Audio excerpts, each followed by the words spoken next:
I'll be your host, A60. We have a good one coming up.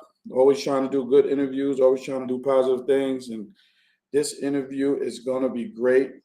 This person that I'm interviewing is going to be great. The story and the journey is even more important.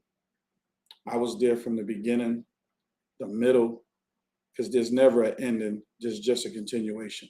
And that's where we're going with this journey, with this young man that I'm bringing on the show today. But before we get into that interview, I got to pay a couple of bills, as they always say. So we're going to pay some bills. First, I got to give a special shout out to my elite learners family, Kamara Jackson, Al Watson, for always letting me come into town and do positive things in the neighborhood, meaning being the turkey drive, whether it be the food pantry, or whether just being a part of their gun violence and stopping what's going on in the neighborhood and patrolling those neighborhoods to make sure everybody is safe. So I got to give a shout out to my elite learners family. They do a lot of great things in the community. Also, I want to give a shout out to JC1 Printing. This hat is created. My boy Uncle who created this hat. We're looking to do more hats, but this is just one of one because, I got to get the first one, and it's embroidered. But shout out to JC1 Printing. My boy Uncle always do great things. He's also one of the sponsors for the event, doing our awards this year. We're giving out 2 awards this year for the A60 reunion. Yeah, he thought I was not going to talk about that. We got the A60 reunion coming up August 7th and August 8th. August 7th, 7 p.m., we'll be doing a game against Kenny Kings. Yes, rest in peace, Kenny. We'll be doing a game against Kenny King. Shout out to Eric for helping me put that together.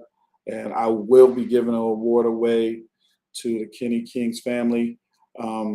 Kenny's always put a team together for me to play every time I come down. And it was never a hesitation. He's always like, Al, whatever you need. So I felt like it's only right that I have that one night for him. Plus, we didn't get a chance to finish last year because a brother got hurt and the lights went out. If you know you're playing in the John, the lights do go out at a certain time. So shout out to Kenny Kings. Rest in peace, Kenny. Rest in peace to anybody that we lost. And, of course, I look forward to seeing everybody August 7th, 7 p.m., St. John's Park. Get there. Let's have a good time. Then we come back Saturday, part 2. We'll be going up against the Tribe. Shout out to Wayne. We're going to look to put that together. Rodney, we're going to put that together. Bring your coolers, bring your grills. We're going to have us some fun in the park. All my OGs, old-timers, please come to play in the game. I'm looking for everybody to play in the game. We will be on the dirt both days. That will start about 12 o'clock at St. John's Park again. So August 7th, we got Kenny Kings at 7 p.m. under the lights. Then we got Saturday, 12 p.m., we got the Tribe. But we're going to look to have a big all-star game, have us some fun. Shout out to Flo. Shout out to Vinny for helping me get the park, put all that together. I appreciate it. Shout out to Jamal, his wife Jamila. I know they're on vacation right now. Shout out to them for always helping me out. Shout out to Maria. Shout out to everybody that helped out with A60. You all appreciate it. I know I'm doing it long distance, but the ones that actually put their hands on something, appreciate you. Sabu, thank you for always giving me the balls every year. I really appreciate you. So shout out to everybody. Now, this guest that I have coming on, I've known since he was in high school. We ain't going to get into the age thing, but I've known since he got into high school. Actually had the opportunity to bring him out on one of my basketball games. I want to say we was at Southern. He came out for a game out there. He wanted to get on the little show. He got a little skills on a little street ball thing. Happened to bring him out. And you know, he got in and do his thing. I don't know if he scored a bucket, but we'll talk about that. You know, I don't know if he scored. I know he ran up and down. He got cardio in. I don't know if he actually scored a bucket, but that's for another day. He can explain it better than I can explain it, so I'll let him talk about that. But I did bring him out for that. Also, I started working with this marketing company, and they had always had open mic, open talent, and we was here in Dallas. And I actually, people don't know that he has a music career too. And I happened to bring him out. He has a song that's fire. Maybe I can tell him to repost that song. Hopefully, we'll see. I liked it. You know, it was dope. I brought him out for that. When he wanted to get into that career, I've always tried to stay in his corner and stay behind him and support him no matter what it was, even if it was just conversation. I just wanted to be a part of what he was doing because he was going in the right direction. And he's still going in the right direction. So that's why we're here today. And he got this book. I'm still waiting for my book, but we ain't going to talk about that. We are going to talk about it because I don't have the book. I'm just saying I do have a book, but I don't have his book. But I'm glad he can hear all this so he'll know what the tension is feeling. But I know it's a great read. Anything that he's done has been great up until this point, and he's continued to do great. The name of the book is called Contempt. I'm asking everybody to go to your Amazon, Barnes and Nobles, run the numbers up for my brother because it's a great read and he's a great person and I'm so proud of him. And ladies and gentlemen, let's bring him to the A60 stage, Mr. LeRenyae Watkins. My guy. What's up, bud? You have me in tears, bro. Have me in tears just rolling, man. My God, man. You know, I gotta do it right. I gotta do it right. We can't do it at all. Love the intro, man. That's typical. What's going on, my brother? I'm good, brother. I'm good. You doing all right? Man, you know, I'm blessed. You know, that's all I can do is continue to do what I do and have fun doing it. You only live once. Yes. You gotta enjoy it while you can.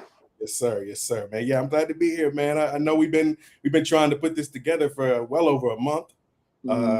So I appreciate you just, staying on me because I wasn't going to be anywhere else for my first sit down other than talking with you, man. So I'm glad we finally got this together. Salute. And I appreciate the opportunity because I'd rather get in the front door before it gets to the point to where I can't get to you. Like, yo, I can't even get an interview if I do it. I know him. Like, I can't even. Yeah. Look, man, like you said in the intro, man, like you always been there. You know what I'm saying? Like, and I think that's a testament to, just who you are, but also, the bond that we've always had, man, regardless. And it's stood the test of time, man. So I'm honored to be here, bro. Definitely. Listen, you gotta let everybody know where you're from. A lot of people don't know you. They know you in Dallas, but tell little people about yourself real quick. Yeah, so originally born right outside of Chicago in Madison, Illinois. Blessed to be an adopted baby to a beautiful family. So I was raised in Bettendorf, Iowa, up north. The youngest of four, so I'm always gonna be the baby. I always get in my way. We moved down to Texas in 1990. The first thing I saw was, the Cowboys winning championships. You know what I'm saying? So I'm thinking life is sweet and everything like that. So it's been a beautiful time in Texas, man. Just being here, living in North Texas. I'm blessed to have been, the father of three beautiful children right now, and like what we're here to talk about today, man. Like just the path of writing, and where that started and how that began. So I think it's a blessing just to kind of be in this situation where, because we moved down here and because I've met the people that I've met, I fell into the opportunities that I've had. So man, just living in North Texas and enjoying the hot life down here. It's definitely that. Yeah, bro. Yeah. And no complaints about that. It's definitely that. Yeah. Listen, now we was talking about you playing in the street ball game. Yes. So you got to let people know that. Did you actually started playing basketball? Was that your first love? Before you moved to other stuff? Was that your first love? Was it football? Let people know. Yeah, basketball was my first love, hands down, and that didn't even pick up until when we moved down here. So I'm always in the driveway working on my game. Allen Iverson is my GOAT. I don't know if you can see in the background, but I got my picture up. It is funny because I was blessed to meet him this year. Matter of fact, too, at a meet and greet. So that was kind of full circle moment for me, man. Just meeting my childhood hero.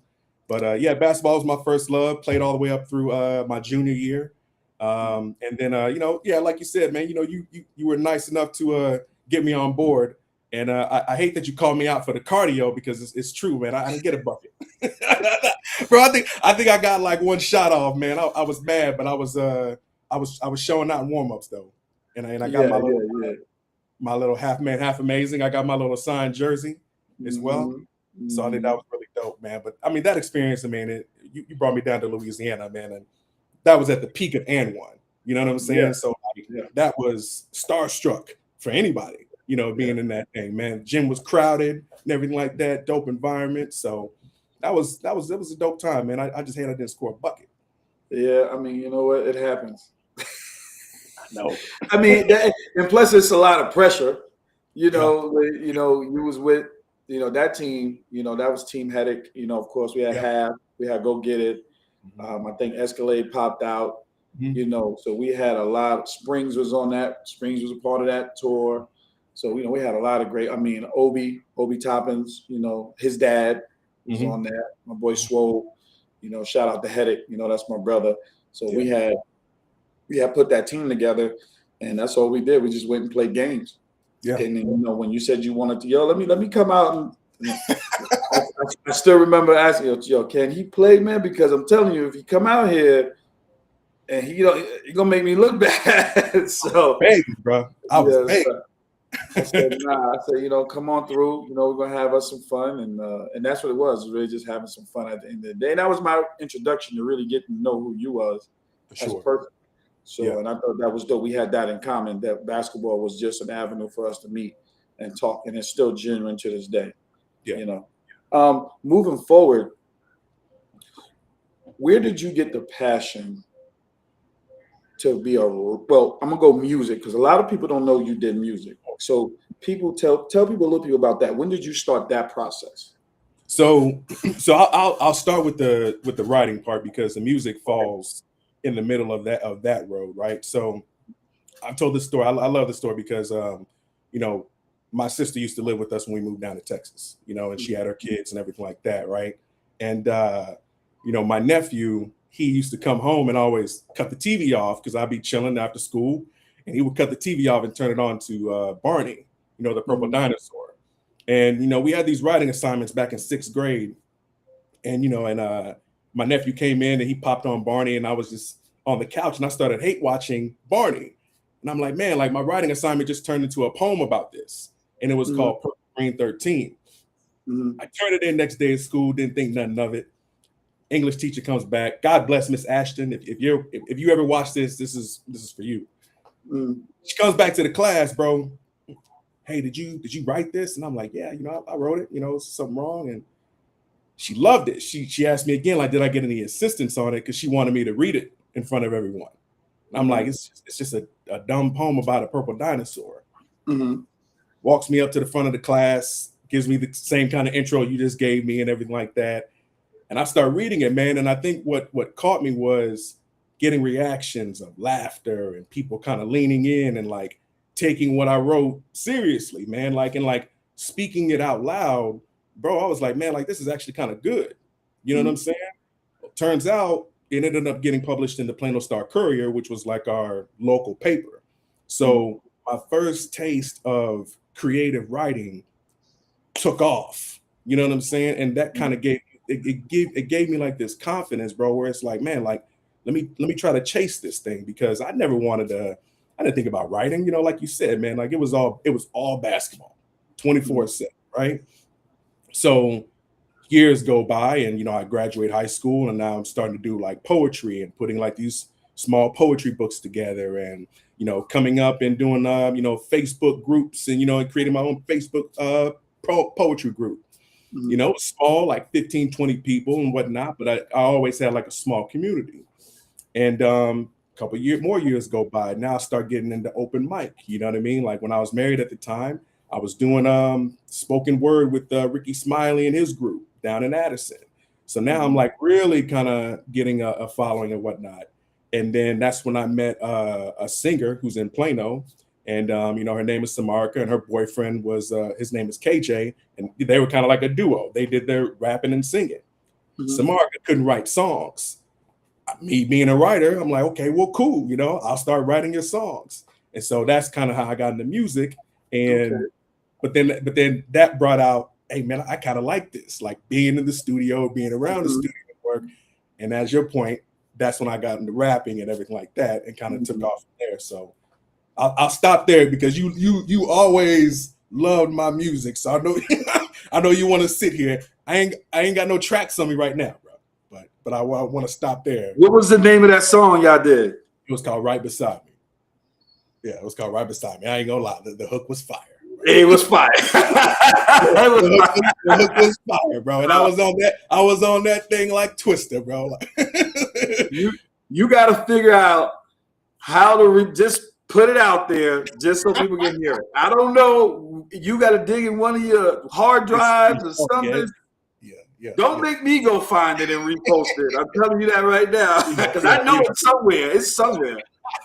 It's probably in like my first Yahoo email somewhere, bro. But I mean, it was just a cool experience, man. Because I mean, like you said, you were a promoter, and you did I was thinking about this morning, and you did the Black Family Reunion tour, and all the family came out, and like I think Jay Holiday was the main act, and he was popping at the time.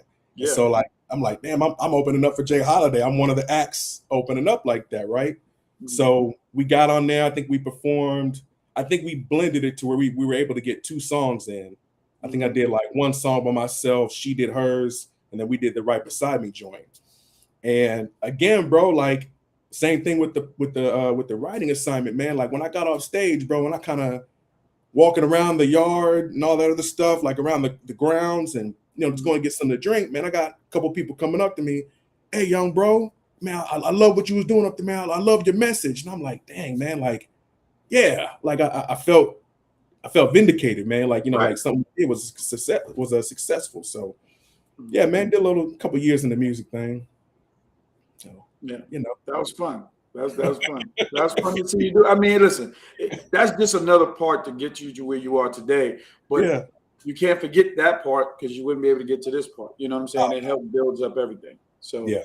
That was dope. Yeah. Now, the reason why we're here.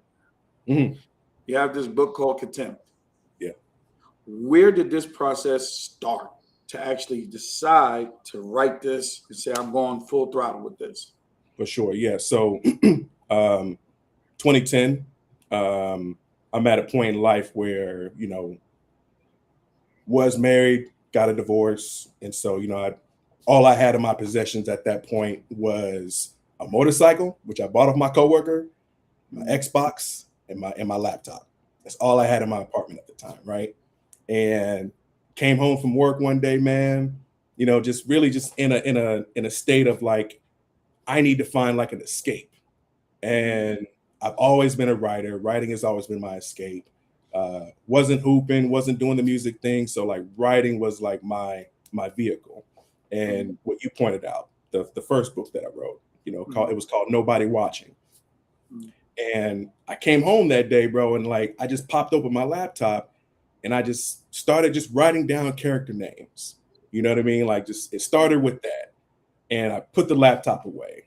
Came back home the next day, I looked at it and I started adding more. And it started building and building and building to where I got that first chapter out, and I think one of the things that someone told me is, everyone can have a good idea, but the story is what sticks to you. And every day when I'm coming home, it's just like it started sticking to me like, okay, you know what, I can come up with this plot and I come up with this twist. And at the time, I was reading a lot of this is a Black author. His name is Michael Baisden. One of his famous books he came out with was it's called The Maintenance Man. And like, so I'm reading some Michael Baisden books. And so like I'm putting time in on this book, man. And like The bad part about it is that I got about 56,000 words. It's a pretty decent size for a novel. Mhm. I never did anything with it. And when you talk about where I am today, Contempt comes from the bones of that book, just the concept of having multi-layered characters, having, just an ensemble cast, having twists and turns in a different kind of thriller in that genre, but also not wanting something sitting in my inbox and doing nothing with it. You know what I'm saying? Like that hunger for that, what I found in Contempt was a hunger that I had in that first book. You know what I mean? So like being able to kind of tell myself, if I'm going to do this, I'm not going to do it and just not do anything with it.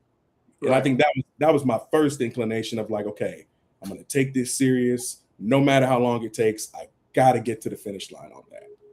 Mm-hmm. What was your process though? Because I know you started 2010.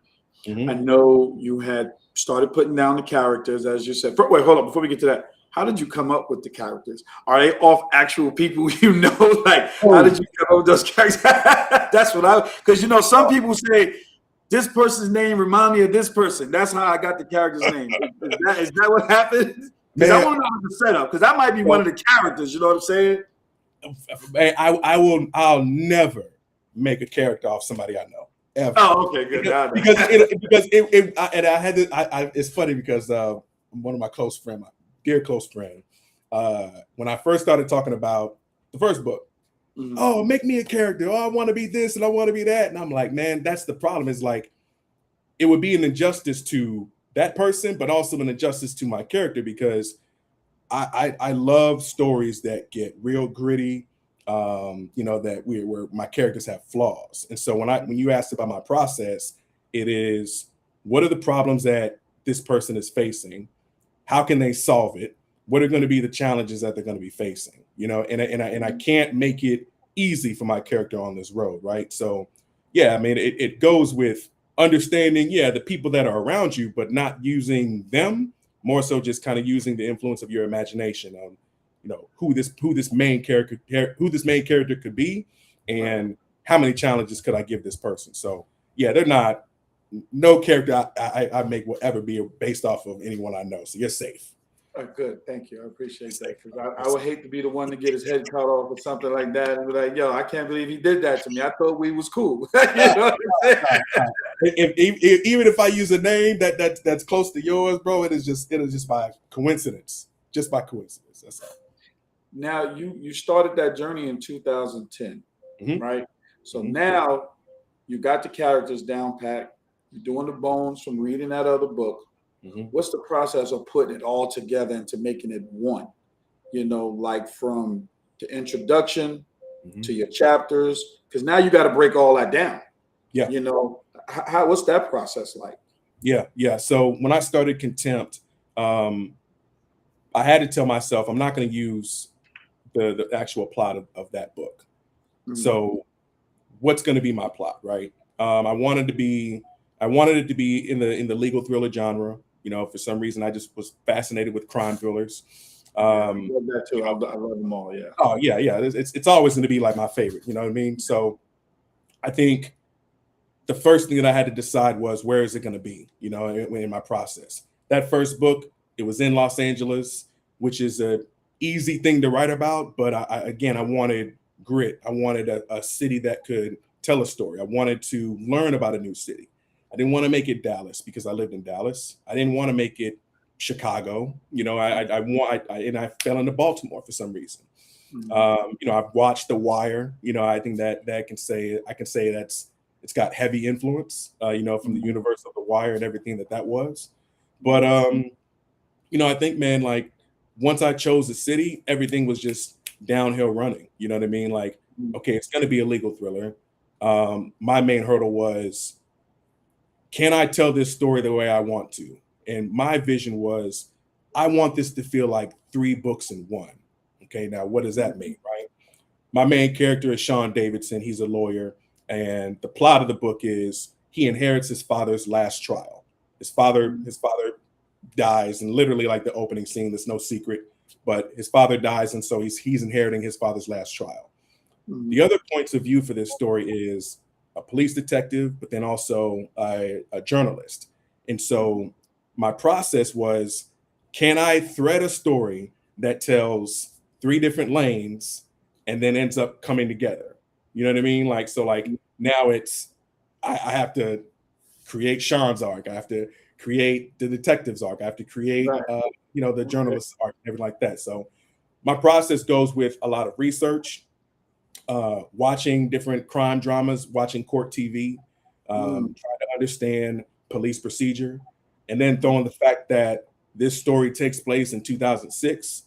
Now, 2006 is pretty much the last time before like social media blew up. So I didn't want a story that existed to where if you saw this on the news happening, Al, you could just tweet about it and find out about it. You know what I mean? So like, Right. I almost had to kind of like relive 2006 and You always backtrack everything. you know what I mean? Like, Yeah. what limitations were there in that analog digital era before like the social media boom kind of took off and made everything more accessible and easier to find. So just a lot of research, man, going into it. But learning about Baltimore, not even having to been there yet. I've never gone there. It was a dope experience, bro. Well, you probably need to shoot a video out there or something if you're gonna be the beater. And another good story that well, you need to look this up if you ever seen it. It's called The Corner. Okay. Based off of, it's in Baltimore too. Mm-hmm. And it talks about getting drugs off the street. And it's kind of similar to The Wire. It's 8 episodes. It's on YouTube. It's called The Corner. And it's a really, really, you would like it. And it's about B-Mall. So it'll give you more insight on it too. Okay. Charles S. Dutton is in there. A lot of good actors and actresses that are really good in there. I love movies. So, that's one of the things I love to watch. For sure. So that's good. Now, when you say you did research, your police character, correct? And your lawyer, did you actually reach out to policemen and lawyers to get information, or did you just look up the information to just give you more intel for putting it in there? Yeah, I tried, and nobody responds. You know what I'm saying? Like, I try to reach out to like a PD. Hey, I'm an author, trying to learn a little bit more. You get no bites back. Because at that point, who am I? I'm just a complete stranger, right? But thank God for YouTube. So it's easy to just pull up videos. Okay, well, let me look up a police blotter. What's the procedure like? I had to look up gang culture. You know what I mean? Because one of the things that the detective tackles is the gang ties to the main trial. There's a gang out there, BGF, Black Guerrilla Family, and so I had to start understanding gang culture, what it's like on the outside, what their neighborhood was, what the territory was, which is, the spot called Sandtown, which is in the book, but also understanding what it's like on the inside, in the correctional unit, because my character, who is the defendant, who this trial swarms around, he deals with that, like he has a run-in with that, right? So, it's just different layers, man, of just watching endless YouTube and research and Googling and all that other stuff to try to make it as accurate. Because one thing I didn't want, bro, is like, I didn't want somebody who lives in Baltimore to call my work out. Oh, it's not like that. It isn't like that. So like, I had to go so deep into understanding what everything was like without actually having been there before. So,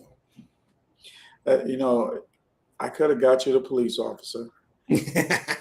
I know a bunch of cops. You know about it. I know it's a gift and a curse sometimes. I know a lot of cops up in the New York area, familiar with that B-More area. I actually know some cops that's in the gang unit. So thanks, man. Appreciate it. I know some feds. I know a couple of people. I'm well-rounded. What do you say? Yeah, but that's why it took, because this thing took 3 years, bro. I picked this back up. Oh yeah, I picked this back up, man, in 2021. So and honestly, it might have taken longer, because, we talk about my writing journey. Like I stepped away from writing for like 3 or 4 years, you know what I mean? Like just altogether. Mm. And I made a video about this on social media, and it was kind of like my first time saying this out loud, where it's like, yo, like I felt empty. You know what I mean? Like that's what writing meant to me, where, I wasn't writing poems and I wasn't, actively trying to revive the 2010 novel. And it's not like for someone to like think about basketball. You're hooping for your entire life, and all of a sudden, let's say you get hurt. Okay, you're gonna be out. You're gonna be on the shelf for about 8 months, maybe longer. It's hard to just pick up a basketball and start going. You know what I mean? Yeah. So it was hard to pick this pen up and start writing poems the way I wanted to, the way I know my talent could express itself. It was hard to try to wrap my mind around, can I even write a story again, bro? So when I finally got around to it, and life was life and whatnot, but when I finally got around to it and decided that this is what I wanted to do, yeah, man, like it took about 3.5 years of my life of just really locking in. So a lot of that is because of the level of research that I was willing to do to kind of make sure that I do this right.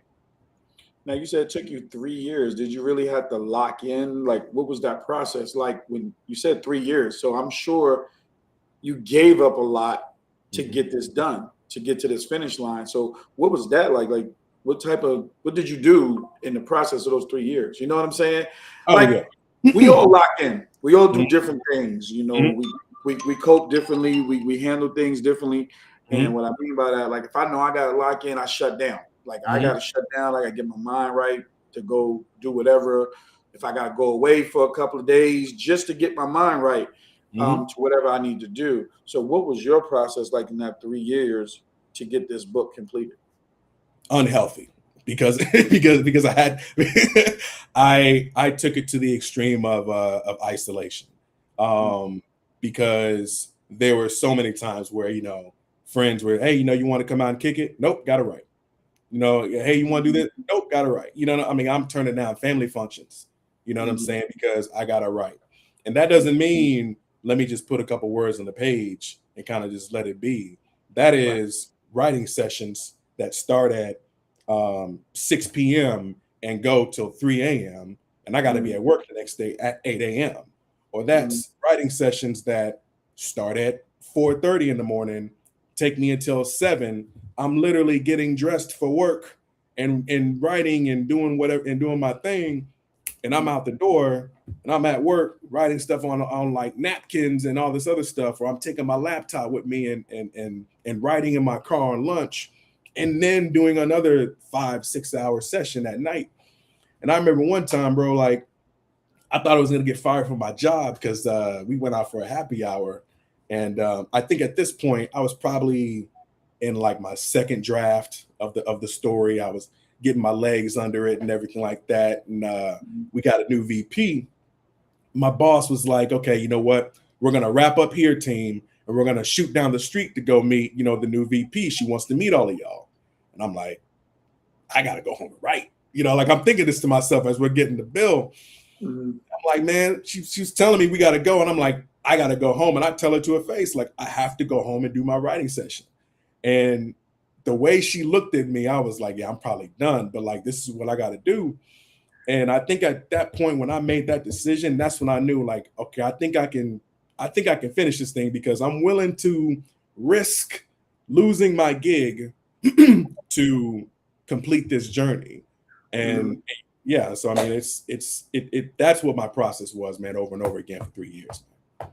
But people got to respect that too. Like, that's your journey. This is your passion. This is your dream. And yes, you're going to give up a lot to make sure you get what you need because you're giving up a lot Yeah, already. You know what I'm yeah, saying? yeah, yeah, Um, yeah. and to go on to something else, I had to tell Trey this about playing basketball or playing Mhm. sports. You're going to miss a lot because you are an athlete. Yeah. Like, I want you to understand, like, your holidays might be gone. You might be on a bus. You might be in another city. You might be somewhere. Your family gonna be around, but you gonna miss a lot. But doesn't stop you from getting what you want in life. So you're gonna have to give up something to get something. So it's a great point to what you said. You had to give up a lot. To finish up on that, now I know everybody's going to ask this question. You're going to get this a lot. You finished with this book. Was you in the process of starting book number 2? Yeah. Oh yeah, 100%. Oh, bro, let me tell you something real quick, man. First off, going back to what you said about Trey, I got to give a shout out to my kids, man, because if they couldn't see the purpose of what I was doing, and if they couldn't understand that Dad has to do this thing. Now, granted, I mean, we still did our thing. Like I'm Dad first always, first and foremost, right? Mm-hmm. But for them to see me when I put my oldest daughter down and whatnot, and like for them to see me like just lock in every single night and not ask questions like, what are you doing? Why are you doing this? Like they still got their attention. They still were fulfilled. They were still taken care of, like, and they supported me. And it was a beautiful thing to see, bro. Like, when we talk about our kids, man, like nothing matters if they don't see the purpose and if they're not here with you on the ride, right? So Agreed. I kind of want to shout them out, man. But Gotcha. yeah, like, the other thing about what you said about multiple books, yeah, so this thing that I'm building out, right? So it's supposed to be 7 books altogether. Okay, so you got that plan. Okay, 100%. So Contempt is part of a trilogy. It's going to be, I can tell the titles. It's not spoiling nothing. So the trilogy is Contempt. The second book is going to be called Capo. The third book is going to be called Complicit. Now that's the trilogy in its own, right? Mm-hmm. I got 2 books planned that go back to the late 70s and the early 80s. And that's called Architect and the Iron Rail. And so then I also have 2 books that go into like 2010. That's called Sentinel and Sandtown. So it's this massive universe that I'm building. Now, why is that important to me? Because I tell everybody, man, like I built this for adaptation. To me, that's the ultimate goal. This isn't about writing a book to get rich and and all this other stuff. Like it is about, man, I want to see it on screen because, bro, like that's how I write. And I think when I give you your book, and by the way, a quick aside, you're gonna get your book, bro. I'm just saying, like I heard that slander too. You're gonna hold on. I'm just saying, you're gonna get your book, bro. Okay, that's all I want to know. Hold on, because people think I'll be playing about my boy, dog. I got your box right here, dog. I got your box. You're gonna get your book. You gonna see that? See that? See, I had to get under his skin to make sure I get it, so I'm glad now he don't put it out there. I'm like, hold on, he ain't. But no, it's to me it's about adaptation, man. Like seeing this as a mini series. When I the feedback that I want from people is like it felt like I was there. You know what I'm saying? Like it felt like I was watching a movie.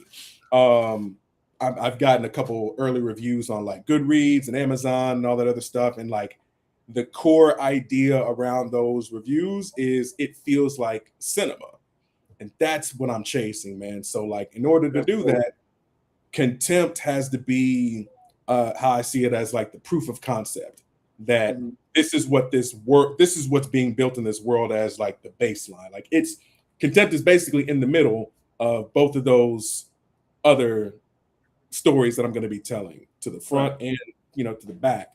So yeah, it was important for me, man, to like roadmap what's going to be the second, what's going to be the third, what else can we do with these characters. That's why like these characters that you read about, they may not get all the page time that you want them to, but when they do, there's going to be depth and there's going to be intrigue and there's going to be context to them. It's not just going to be filler to where they're just standing there receiving lines and receiving words and doing nothing with the plot. Like everyone plays a part in this thing.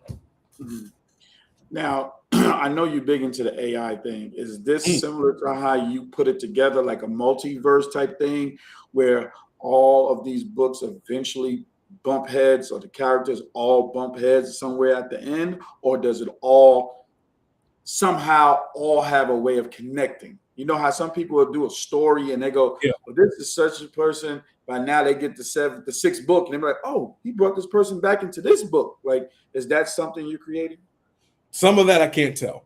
Okay, yeah, okay, so some of that I can't tell. I'll go that far. I mean, okay. Yeah, because put like this. So to do the whole AI thing. So the AI thing, first and foremost, it's not on my writing. I write all my stuff on my iPhone.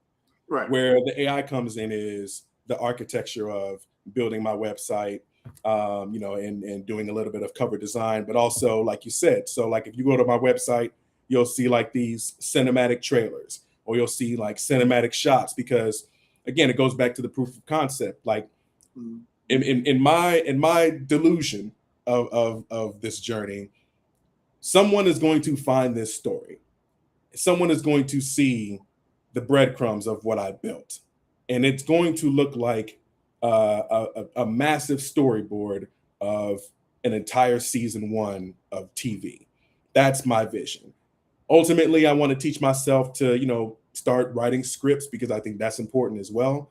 TV is not going to go anywhere. So like I am starting to kind of draft snippets of like, okay, well, how does how do books translate into TV?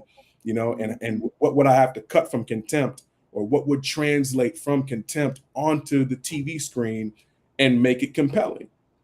So, when it comes to the whole AI thing, I've become great at building the world from the page. So anything that I build that's on my website or what I post on Instagram is directly from the pages. Like those scenes aren't made up. They are directly from the pages, because I want people to have like a quick peek into what my book is about. And all this technology we got now, I mean, like, yeah, why not? I mean, I'm trying to take advantage of all the tools I can. You should. It's out there for you to use. So why not use it? Everybody else is doing it. You know what I'm saying? So I would use it too. I guess the next thing is, like, I'm seeing, because I did see some of your trailers. It looks like a live cinema. Like, it look dope. Like, I'm like, yo, I don't know if he was a director behind this. Like, I don't know what he did. Like, it looked real. Like, I'm waiting for the movie. You know what I'm saying? So is that the theory behind this whole process? Because everybody now everything is jumping to Netflix, or it's going to YouTube, or it's going to Amazon, or it's going to Prime. Like, is that really the main focus? I know you said you want to make it a cinema movie type thing, but was that the focus from the beginning, to build something that be seen from your writing? Yeah, I mean, I think the first thing that I needed to take care of was to get the book across the finish line, to show that it could be done. But within those lines, I mentioned it earlier. My number one compliment that I hope to get is that it felt like I was there. It felt like I was watching a movie, and so how do you accomplish that, within the book, right? Without being heavy-handed, so it does take a lot of, I think it goes with the research. Like, I got to know Baltimore like the back of my hand. I got to know, what the streets smell like. I got to know when the crowd is, when they gather, near City Hall. I got to know what a protest looks like. I have to know what the Domino sugar sign, looks like in Baltimore at night. How the red glows over the harbor. You know what I'm saying? So like, when you start understanding your environment, and I think that's why I pointed out earlier, man, like once I found where I wanted to do this thing, now it started making sense, because that was kind of like my North Star. Like, regardless of whatever my character does, I know what he's going to be around, and that's Baltimore. And it has to be authentic as possible to make the reader at least feel like they're right beside my character every single step of the way. Now, the name of the book is Contempt. Why did you choose that name, and how does it filter into the characters that's going on in the book? It's a good question, man. So the original title was called Peer of Judgment. And the reason why I came up with that is because, going back to when I first started looking at the old novel. The first idea I had was, okay, there's a crime in Los Angeles. The prosecutor is the father. The son just graduated from college. I wanted to do father versus son in court and kind of make that a thing. I just named it Peer of Judgment because it was like a double entendre, like a play on words where, the peer is your father and, have this whole symbolism thing, right? When I moved into Baltimore, contempt just spoke to me because that's what I wanted every character to feel when they moved throughout this city. I wanted them to feel contempt. I wanted them to feel like they were somewhat out of place. One of the things that I made sure in this novel is that, and I'm using this loosely, race is kind of irrelevant. Like, it doesn't matter that, Sean is black. He's the main lead. His wife is black. His father's black. The mayor's black. Cool. But then I wanted to kind of get a little tricky. So, like, the kid that he's defending is Italian. The reporter is white. The police detective is Korean. But it doesn't matter. You know what I'm saying? Like, and I think with that is, regardless of what ethnicity you are, the rules of the city are gonna trump everything. And I think that's why when I named it Contempt, it had to make the reader feel like that. It had to make me feel like that there was some sort of injustice. Like, if you look at my cover, a pretty common thing about a legal thriller is the scales of justice, but my scales of justice tip one way, and they tip one way heavily. And so that's why, like, when you talk about contempt and you have the symbolism of the scales of justice, like, you pick up my book and you're already seeing something's off. Like, the title says what it says, but, like, why are the scales of justice leaning one way? Are they leaning towards truth, justice? Are they leaning towards injustice? Are they leaning towards, you know what I'm saying? So it's like, there's symbolism within it, but I think every character that I created, I wanted them to feel like they were just out of place. And I didn't want, like, a barrier like ethnicity to play a part. I just wanted the rules to kind of be different. And it's funny, I was going to ask you about the cover of your book. Like, I was just literally about to ask you, like, why did you come up with that cover? And you just did it all right then and there. Because I was just like, I saw it. I said, oh, why did he come up with that? So you pointed it out. So which is great that you did that. So I was inspired by so when I found Baltimore and I started digging around, if you've ever seen, like I said, I mentioned it before, the domino sugar sign, it's just so dope to look at. I don't even know why. Domino sugar is just a sugar plant in Baltimore, but there's just this massive, if you've never seen it, Google it. And there's just this massive sign that says Domino Sugar. And it's like this red glow. And I'm like, man, like, I love those aesthetics, man. Like, I love the red haze around it. I love the darkness when, like, it's real dark and it shines over the harbor. Because again, man, like, I'm doing research on this stuff. So I'm YouTubing how this sign looks, what the sugar plant means, and what does it mean to the city and all this other stuff. So, like, I built my entire visual aid, my website, the cover design, like anything I post, even our promotion thing, like everything is gonna be in like this deep red, black haze because it's because of the domino sugar sign. So when I came up with that cover, man, I was like, I got to keep it consistent all the way. So that's definitely consistent. Yeah. The fact that you did the research behind that, a lot of people, they do stuff, they don't do the research behind it. You actually put your foot in that to say, hey, I'm going to promote all this all the way, or I'm not going to do it all the way. Sure. So that's good, man. That's 100% good. So where are you at now? Meaning, what's next for you?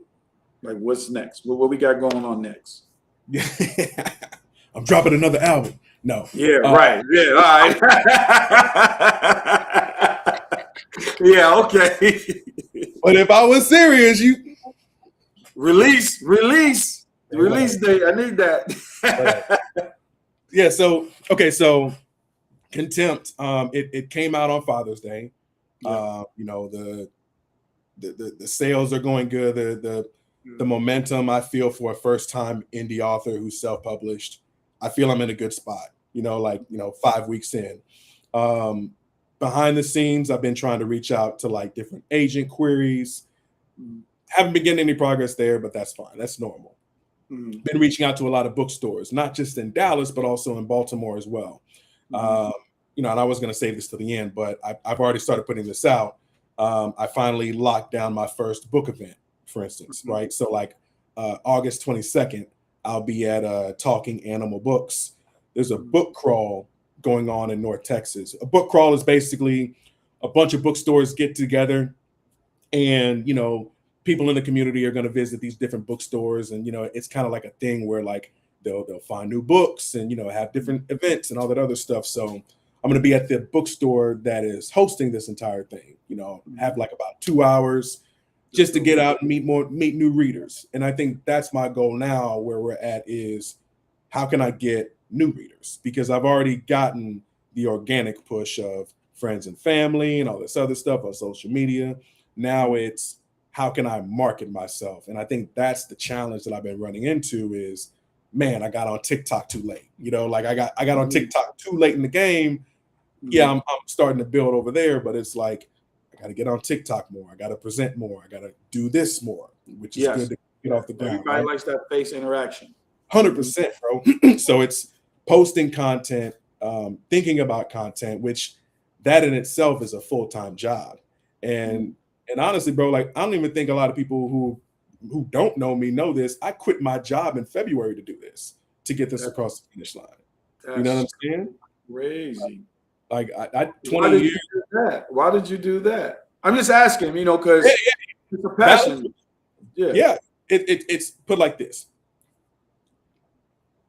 20 years I've put in sales since like 2005. Been in sales, wireless sales, Verizon Wireless, face-to-face sales, corporate sales, cybersecurity. I worked at you know, automation sales, and then I was at a consulting agency, big consulting company. And I was there over the last year. Like I said, I was working, but I was also writing. And it got to a point, man, where I was doing my thing at that job, but like I felt like I was losing myself. I was losing momentum with the book. And I'll skip the boring part of like, you know, the corporate politics and all that other stuff. But it got to a point, man, where I had an opportunity to make a decision. And when that door opened to where I could say, okay, you know what? If I don't have to worry about money, can I give myself 6 months to get this book across the finish line? That was a question I asked myself. And that opportunity came and I immediately took it. When I tell you, man, like I will do that 10 times out of 10, because no one can ever take away the fact that I'm going to bet on myself to complete my dream, and I'm going to just flat out go for it. So those days of, you know, balancing work and balancing writing and just trying to, you know, keep my health intact. Now it's, you have to wake up and you got to just do this thing. And you have to just be fully committed to not do 2010 all over again, where you have this thing, this book, this idea stuck in an inbox. And it's kind of just, it's like the ghost that haunts you over and over again, at least for me.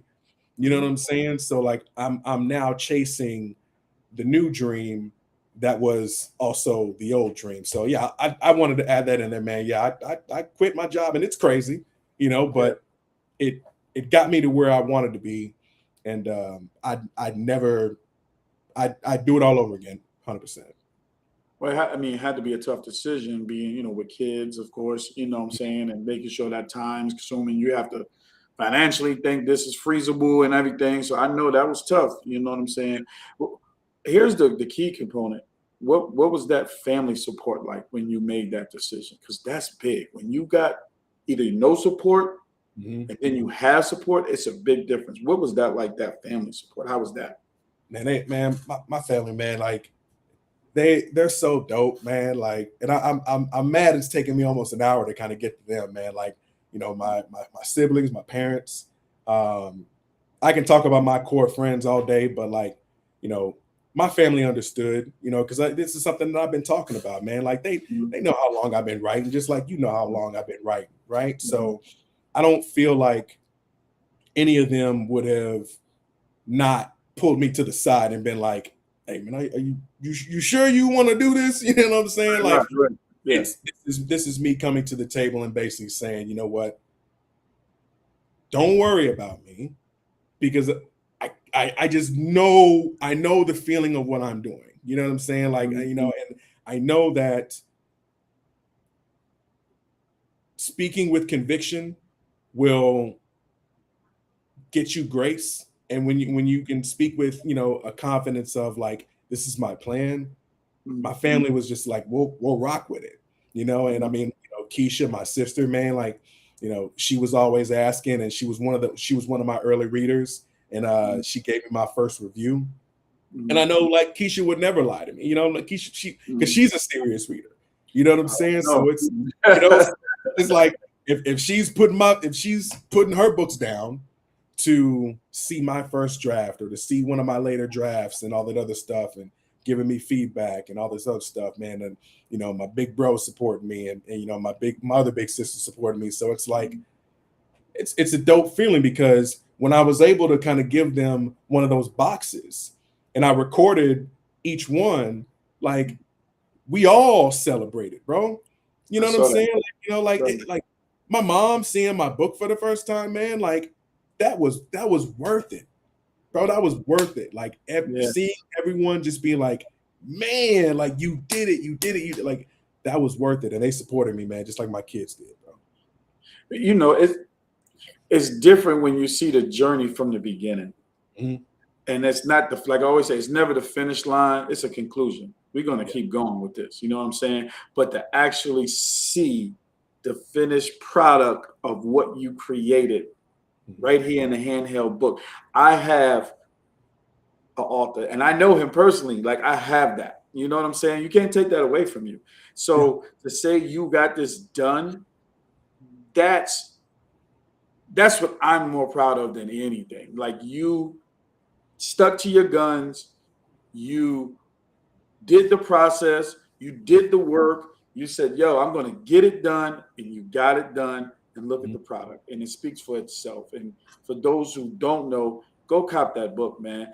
Tell them where they can get the book at. Tell them your website so they'll know exactly who you are, your Instagram. Just give them all the information. Yeah. So I don't know if they can see my name or not, but so LeRenyaeWatkins.com.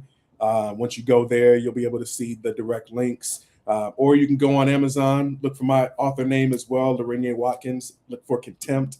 It's going to be at Barnes & Noble, half-price bookstores. I got a letter from Barnes & Noble last week because I'm trying to get on their shelves. And they said they'll put me in their system of over 700 stores. So it should be updated now. Probably by the end of the week, you'll be able to go into Barnes & Noble and order it directly from their system. So still trying to get on the shelves, man, but like been making progress behind the scenes, man, of just outreach, man, just trying to just market this thing and tell people like this thing is coming. So yeah, but you can any major bookstore, you can order it online right now. Amazon, Kindle Unlimited, it'll be free. And it's in all versions, man, hardcover and paperback. And I'm working on audiobook. I'm working on the audiobook. That's the one right there. That's the money. That's the money shot right there. I'm working on the audiobook. A lot of people ain't reading. They want you to read it. Real.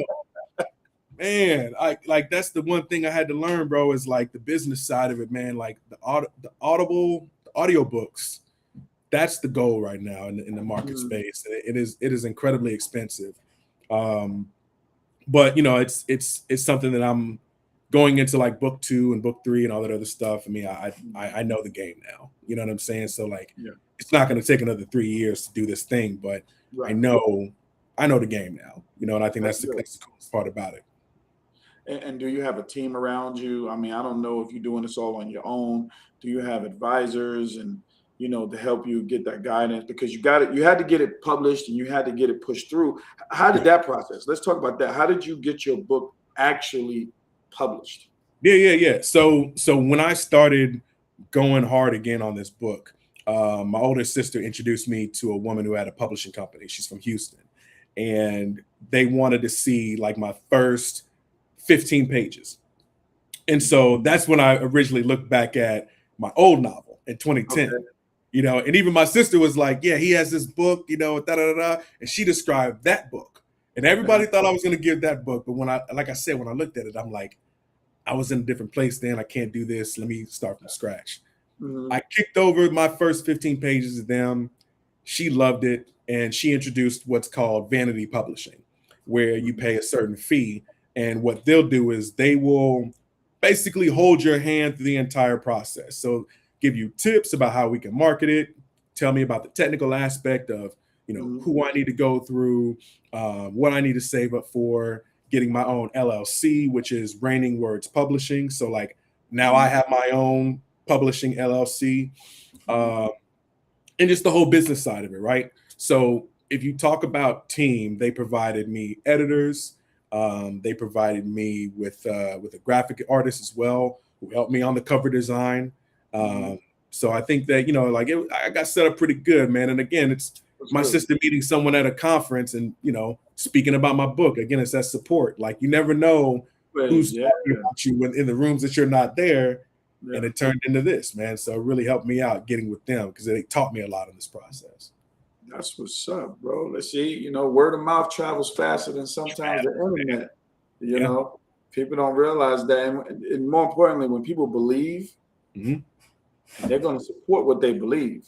Yeah. They're going to support the process. If they don't believe in it, they ain't going to support it. That's just the bottom line. If they believe in it, they're going to help push. They're going to do everything they can to get you in them rooms that you couldn't get in. Now you can get in those rooms. Yeah. So that's a huge dope. And shout out to you for helping me with my flyers personally. I appreciate that. If people need flyers done, he does do that. Just want you to throw it out there. He does a lot of different things. He don't just do this. He does other stuff. Yeah. So look him up. Yeah. Is there anything else you feel like you want to touch on? I ain't gonna keep you 3 hours because I can do that. We ain't gonna do that. They call it A60, so we gave them A60 month information. We hit them. Is there anything you want to touch on that you felt we didn't touch on? I think we covered a lot, man. I mean, I think one thing I want to say is that in this time, man, like this has been cool for me because this is my first time really talking about a thing that I've kind of held close to my chest for, over 3 years. And I can't even really say over 3 years. I guess I could say the last 15 to 20 years. I was about to say it's been a minute, bro. Yeah, and like there's a certain vulnerability as a creative that, hey, I'm putting something out there. And we have a term in sales. It's called basically it says basically you have to tell me how ugly my baby is. You have to tell me the hard thing, the thing that I may not want to hear, but I have to put myself out there to see good reviews as well as bad reviews and all that other stuff. And so for people who want to write, and I think that I've been approached by like a lot of people, like when I talk about this, where they say like, I want to write my story and I want to write this book and I don't know where to start. Like, man, everyone has a story in them. Of course. Al, for you, for instance, man, like, just your past, everything that you've gone through, where you've lived, New York. I mean, like, you have 1,000 stories. You've always told me a story. And we've talked on the side. What we talk about? I want to write my book. Yes. And you know what? I'm going to give the credit to Jaden on that one. I'm going to tell you why. And not to cut you off, and I apologize. No, you good. Jaden, on Father's Day, brought me a book that says, Dad, you have a story to tell, right? He said, you have so many stories. Why don't you just start writing? Because you have so much information. Like you have a story for everything we've done that you went through. And I said, man, you know what? I don't know. Like you said, you got to lock in. Yeah. You got to lock in and actually sit down. I said, well, maybe I can get somebody to record it and I'll just talk all day. And I just can't figure out how to get it done. I'm going to be perfectly honest with you. I just don't know how to get it done. Yeah. Writing is good. I love writing, but I think I need to talk. I love to talk. So I think that, like you said, the audiobook, I would love to. That's me. I can do that all day. I can talk the book through. But you can easily cut your recorder on your laptop or your device or anything like that and let it annotate for you. And I think that's the point, is what I'm trying to say is like, man, like once you get past the idea of, I don't know if anybody's going to read my stuff. And I tell people, man, once you get over yourself, bro, and the fears that we make up in our head, man, like it's really just about putting it down on the page and letting that first draft be ugly. So like my goal, man, I feel like my calling now is, how can I help people get those first 15 pages that I did, the same kind of practice that I put out. Like once you get those first 15 pages, like for instance, I got a guy in group chat. We spoke out in Vegas when I went out to Vegas a couple months ago. And, he was saying, man, I got this, he's been a part of the journalist world. And he's like, man, I got this idea for this fantasy novel, but I keep writing and then putting it down because I think it's stupid. And I'm like, if you just get a couple pages down and then you come back and show up tomorrow and just try to get a couple more words down, and then you start tracking that. He texted me last week. He's up to 40,000 words. Oh my God. It just takes time, but it also takes less pressure off yourself, man. If you just, you know your story. You are the expert of your story, bro. Right. So like, I always want to tell people, man, like once you realize that this isn't about fear, this is about educating us on what you're an expert at. That's your story. And now it's just putting it together. So that's what I want to leave people with, man, is like, I hope I can help people start writing their stories, because this is really a club of 1% on earth where people, as far as when you're talking about people who complete a story, complete and publish a book, it's a very low percentage of people, bro. It's a very low percentage of people who actually publish a book. I didn't know that. It's a very low percentage. I may be off. I looked it up the other day, but it's a very low percentage of people who actually publish a book. Many people start, but to actually fully publish something, man, like I want to bring people in there. I want to bring African-American men into that arena, because there's not a lot of African-American men who are trying to come up and put their stories out there, man. So I think that there's room for everybody, bro. There's room for everybody, man. I wanna do what I can to pull people into that, because I think it's just it's a good feeling to kind of, my stuff is out there, my book is out there, and like you said earlier, man, nobody can take that away from me. No, nobody can take away what you've created, and it's your avenue to go, and it's your drive that's going to keep you going. So that's something you got to stick with and always stick with. And as long as you got that motivation and determination, there's nothing else that can be stopped, bro. Everything else on the sideline is on the sideline. Keep that there. But as long as you're driven and you're going in that direction, ain't nothing can be stopped. That train ain't gonna never stop. You just keep moving. You know what I'm saying? So listen, I appreciate it, man. Thank you for giving me the first interview. The very first. I really appreciate that. Everybody, go cop that book, Contempt, man. Yes. Go cop, show them the book again, man. Please show them the book again. You gotta let them see it. There you go. Baby. Like I said, my Instagram handle is literally at LeRenyae. If you can see it at the bottom, LeRenyae Watkins, my full name. Feel free to connect. I'm an open book. I'm a sponge for new things, but I'm an open book for anybody who wants to learn how the process is, man. But I hope this helped anybody, and I hope this helped you guys learn a little bit more about me. Hey, P, man, I appreciate you, brother.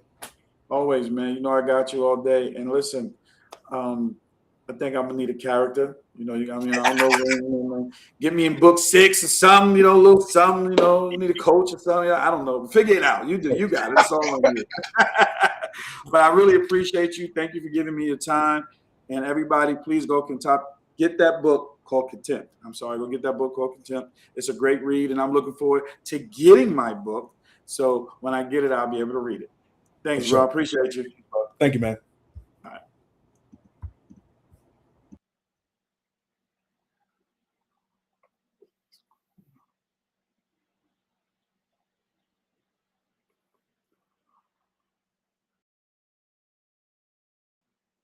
Good, it's out there. Listen, everybody that tuned in, man, that was my brother, man. Good job. He created that book, and you see he got more going on. LeRenyae always doing positive things. I'm glad to see that he is following his dream. I'm glad to see that he is following what he wants to do. He's determined, and I only see great things for him. The name of the book is called Contempt. It's on Amazon, soon to be on Barnes and Noble. He got the thing going out in Grapevine, and we'll make sure I put it back out there so anybody want to go and follow him. LeRenyaeWatkins.com. Go check it out. It's a good read. Again, thank you for everybody that tuned in. Thank you for everybody that's going to tune in. Check out my YouTube page, Chopping It Up with A60. I look forward to all new subscribers. Also, A60 weekend next Friday, Kenny King, 7 p.m., August 7th. Next Saturday, August 8th, The Tribe, St. John's Park. Bring your grills, bring your coolers. Have a good time. Wear your favorite team jersey next Friday and next Saturday. Show me what you got. Let's see what we can bring out some of them old jerseys. Who got an old Horseman jersey? Who got a Legends jersey? Who got an Excalibur jersey? Who got a Mo Better jersey? Who got a Bucks jersey? Who got a Regulator jersey? Now I have to tell Gotti to pull one out. You know, I want to see everybody with a jersey on next week. All right. Peace and love to all my family. I dedicate this episode to my grandmother. Today's her birthday. She would have been 99 today. I love and miss her. So I want to dedicate this episode and this show to her. I love you, Grandma, and continue to watch over me and the family. So all I can tell you, you've been doing a great job up to this point. Look to see you again. Thank you. Peace and love, everybody. Have a good weekend. Good rest of your week. Sorry, not weekend. Good rest of your week. I'm still on weekend time. Sorry. Have a good rest of your week.